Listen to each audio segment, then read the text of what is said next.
Rob, two more additions to the squad for next season, Tom O'Flaherty and Toby Salmon. Tell us a little bit about both players and what's attracted you to them.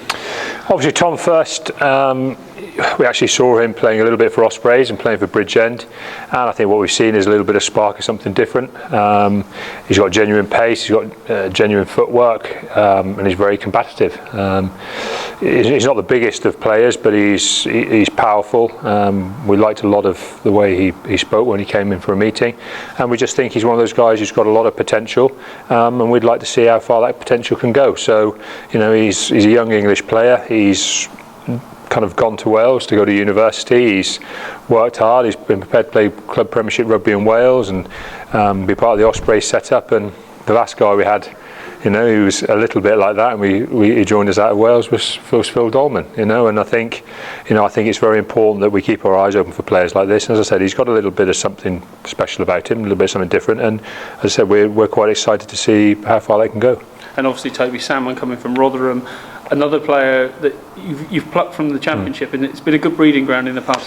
Yeah, well, we spent a lot of time looking at the Championship, and I suppose particularly for forwards, if we're honest. And I think, as you say, we've had some success with front five forwards, and I think we're looking to strengthen that position. We want to make sure that the squad has the right makeup. You know, I'm very keen to make sure that the squad has got groups of young, ambitious players who are prepared to come in and work very hard.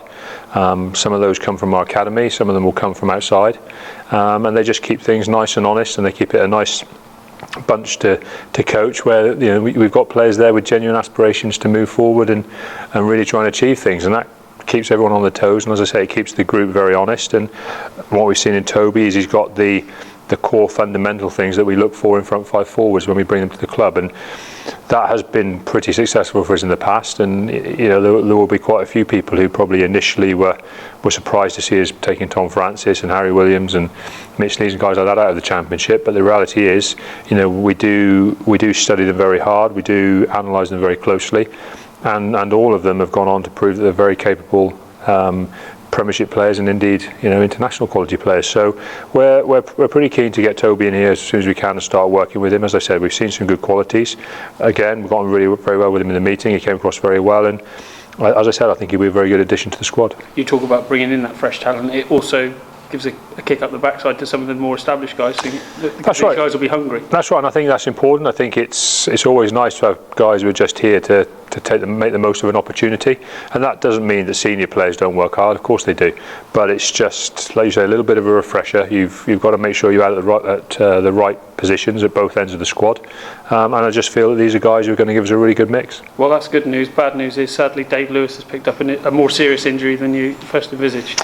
Yeah, well, I mean, we were told from the first scan that there was a chance that the cartilage issue in his knee could be quite bad, but we'd never really know until we got in there. Obviously, earlier in the week he had an operation, and he's had to have a significant amount of repair. You know, it wasn't one that could just be nipped out and let him get on with things. He's had to have, like I say, a significant amount of cartilage repaired, which becomes quite a major operation. And now, unfortunately for Dave, he's going to be out for the rest of the season. But hopefully we'll have him back in the next couple of weeks. He'll start his rehab, and as I say, the key for Dave is to work very hard to get back fit to play as soon as he can. Not ideal when you lose Will Chudley as well, so it's going to put extra pressure on the two youngsters. It is, but you know, everyone's, you know, I know most coaches are a big believer in it, that as you lose one player, it creates opportunities for other players. The one thing those two young men need is game time, and there's going to be opportunities for them now. They've got to have an opportunity to hold their hand up. I think Stu this week will be starting for us. He'll have an opportunity to hold his hand up and show he's a very good player. We know that Jack Moore has been getting a fair bit of game time recently and has done very well for us. So, you know, they'll be our front line. Hopefully Hayden will be back next week to back them up. And then, you know, as I say, we'll probably keep our eye on the market just to see who is potentially available. But we're hopeful that Niku will get sorted at some stage relatively soon as well. So we are monitoring the situation on our scrum halves, but at the moment, you know, we've got every confidence in those two young players.